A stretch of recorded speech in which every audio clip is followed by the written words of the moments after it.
लोहा नगरीचे शिल्पकार आदरणीय माणिकराव पवार साहेब उर्फ लोह्याचे मालक यांची जयंती आहे.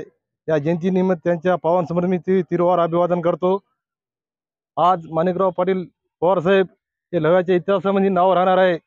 माणिकराव पाटील पवार साहेब यांच्याकडे विकासाची दूरदृष्टी होती. आता आपले हरिभाऊ चव्हाण सर, बी.वाय. चव्हाण सर यांनी माहिती दिलेली आहे.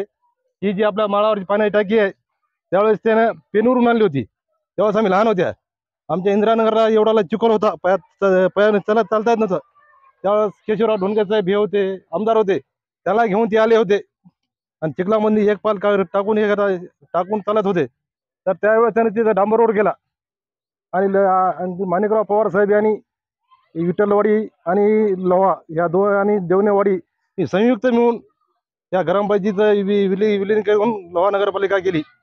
तसेच सरांनी सांगले आता की त्यांनी अस्पृश्य लोकांसाठी कार्य केले आहे, त्यांनी विकासासाठी कार्य केले आहे, त्यांनी भरपूर काम केले आहे. आणि लोहा नगरपालिकेमध्ये 112 कर्मचारी मोफत लावलेत नोकरीला. त्याच्यामुळे आता त्यांच्या 3 पिढ्या बसून खात आहेत.